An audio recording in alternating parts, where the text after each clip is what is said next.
Hi friends, welcome to Lex Ganitham. இன்னைக்கு நம்ம என்ன பார்க்க போறோம் அப்படினா சார்புகள் அப்படினா என்னன்னு தெரிஞ்சுக்க போறோம். ஆல்ரெடி உறவுகள் அப்படிங்கற டாபிக் பார்த்தோம். அந்த வீடியோ நீங்க பார்க்கல அப்படினா டிஸ்கிரிப்ஷன்ல லிங்க் இருக்கும். அந்த லிங்க்ல கான்செப்ட் வீடியோஸ் இருக்கும். அந்த கான்செப்ட் வீடியோஸ்க்குள்ள போனீங்க அப்படினா உங்களுக்கு 10th ஸ்டாண்டர்ட்ல உள்ள ஃபர்ஸ்ட் சாப்டர்ல உள்ள கான்செப்ட் எல்லாமே அதுல இருக்கும். நீங்க வேணும்ங்கறத அதுல இருந்து பார்த்துக்கலாம். ஓகேவா? இப்போ உறவுகளுக்கு அப்புறம் இருக்க நெக்ஸ்ட் டாபிக் வந்து சார்புகள். இப்போ சார்புகள்னா என்ன அதோட வரையறை பார்க்கலாம்.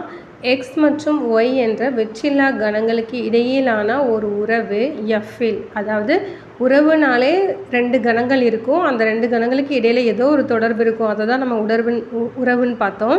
இப்போ சார்புகள் அப்படின்றதும் அதே மாதிரி தான். xy அப்படின்ற ரெண்டு கணங்கள் எடுத்துக்கிறாங்க, அந்த ரெண்டு கணமும் வெற்றில்லா கணங்களாக இருக்கணும், அதாவது வெற்று கணமாக இருக்கக்கூடாது, கண்டிப்பாக ஒரு நம்பராது இருக்கணும். சரியா?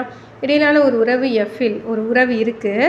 அந்த உறவில் ஒவ்வொரு எக்ஸ் பிலாங்ஸ் டு எக்ஸுக்கும் ஒரே ஒரு ஒய் பிலாங்ஸ் டு ஒய் கிடைக்கிறது எனில், அதாவது எக்ஸில் உள்ள ஒவ்வொரு உறுப்புக்கும் ஒயில் ஏதாவது ஒரு உறுப்பு இருக்கணும். அந்த மாதிரி இருந்துச்சுன்னா எனில் எஃப்ஐ நாம் சார்பு என்கிறோம். இப்போ எக்ஸில் ஏதாவது ஒன்று விட்டுறக்கூடாது, எல்லாத்துக்குமே கண்டிப்பாக அதில் ஒரு உறவு இருக்கணும். அந்த மாதிரி இருக்கிறது தான் ஒரு ஒய் இருக்கணும், அதை தான் நம்ம சார்புன்னு சொல்கிறோம்.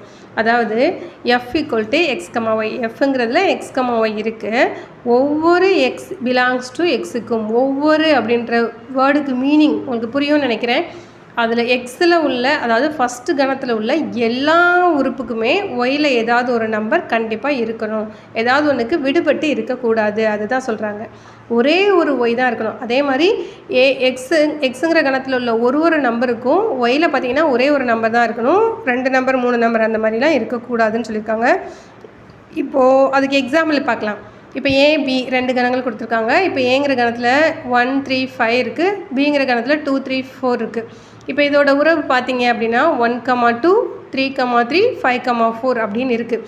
இப்போ ஏல ஏதாவது ஒன்று விடுபட்டிருக்கான்னு பாருங்கள். இல்லை, இதில் உள்ள எல்லாத்துக்குமே பியில் ஒரு நம்பர் இருக்குது. சரியா? அதே மாதிரி பியில் ஒரே ஒரு நம்பர் தான் இருக்குது. இப்போ ஒன்றுக்கு பார்த்தீங்கன்னா 2ங்கிற ஒரு நம்பர் மட்டும்தான் இருக்குது. இப்போ 1,3 அப்படின்னு போட்டால் அது ஒரு சார்பு கிடையாது, அது உறவுன்னு சொல்லலாம், பட் ஆனால் அது சார்பு கிடையாது. அதான் அவங்க திருப்பி ஒவ்வொன்றுக்கும் ஒரே ஒரு ஒய் இருக்கணும் அப்படின்னு சொல்லியிருக்காங்க. ஸோ இது வந்து சார்பு தான். சரியா? அடுத்து இது பார்த்திங்கன்னா, இந்த எக்ஸாம்பிள் பார்த்திங்கன்னா, இப்போ 1க்கு 6ங்கிறது இருக்குது, ஓகே, 2க்கு 8ங்கிறது இருக்குது, 3க்கும் 8ங்கிறது இருக்குது. இப்போது நம்மளுக்கு கொடுத்த டெஃபினிஷனில் பார்த்திங்கன்னா ஒவ்வொரு எக்ஸில் உள்ள ஏல உள்ள ஒரு நம்பருக்கும் பியில் ஒரே ஒரு நம்பர் தான் இருக்குது. இப்போ 1க்கு 6ங்கிற ஒரு நம்பர் தான் இருக்குது, 2க்கு 8ங்கிற ஒரு நம்பர் தான் இருக்குது, 3க்கும் 8ங்கிற ஒரு நம்பர் தான் இருக்குது. ஆனால் நீங்கள் இப்போ என்ன நினைப்பீங்கன்னா, இப்போ 8 2 3 இந்த ரெண்டுக்குமே இருக்குல்ல அப்படின்னு நம்ம நினைக்கிறோம். இங்கேருந்து 2 வரலாம், பட் இங்கேருந்து 2 இருக்கக்கூடாது. இப்போ 2க்கு 7 இருந்து 2க்கு 8 அப்படி இருக்கக்கூடாது. 2க்கு 8ங்கிற ஒன்று மட்டும்தான் இருக்குது, 3க்கும் 8ங்கிற ஒன்று மட்டும்தான் இருக்குது. ஸோ இதை நம்ம என்னென்னு சொல்லலாம்னா இதையும் சார்புனே சொல்லலாம். இப்போ தேர்ட் எக்ஸாம்பிள், இதுவும் சார்பு தான். இப்போ தேர்ட் எக்ஸாம்பிள் பாருங்கள், 2க்கு 1 4க்கு எதுவுமே இல்லை, இந்த மாதிரி விடக்கூடாது. இப்போ ஏல உள்ள ஒவ்வொரு அப்படின்றதுக்கு மீனிங், இப்போ ஒவ்வொன்றுக்கும் இருக்கணும், ஆனால் இங்கே 4க்கு இல்லை. அதே மாதிரி 6க்கு பார்த்தீங்கன்னா 3ம் இருக்குது 7ம் இருக்குது. இதே மாதிரி ஏல உள்ள ஒரு நம்பருக்கு இப்படி 2 நம்பர் இருக்கக்கூடாது, ஒரே ஒரு ஒய் தான் இருக்கணும். இப்போ 6க்கு 3ங்கிறது 1 மட்டும் தான் இருந்திருக்கணும், 4க்கு 7 இருந்திருக்கலாம், இல்லை 4க்கு 3 இருந்து 6க்கு 7 இருந்திருக்கலாம். இந்த 6க்கு 2 இருக்குது. அப்போ இந்த சைடில் இருந்து இப்படி 2 ஆரோ போகக்கூடாது, இந்த சைட்லேருந்து 2 ஆரோ வரலாம், இந்த சைட்லேருந்து 2 ஆரோ போகக்கூடாது, அதுதான் மீனிங். ஸோ இதை என்னன்னு சொல்ல முடியாது, சார்புன்னு சொல்ல முடியாது. சரியா? அதாவது இப்போ சார்புனா என்னங்கிறதுக்கு இன்னும் உங்களுக்கு தெளிவாக சொல்கிறாங்க.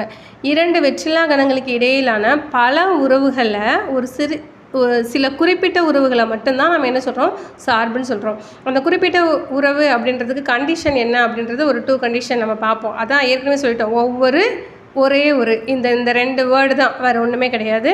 இப்போ சார்பு அப்படின்றத நம்ம என்ன சொல்லலாம் அப்படின்னா உருமாற்றம் செய்தல் அல்லது தொடர்பு படுத்துதல் அப்படின்னு சொல்லலாம். இப்போ சார்புக்கு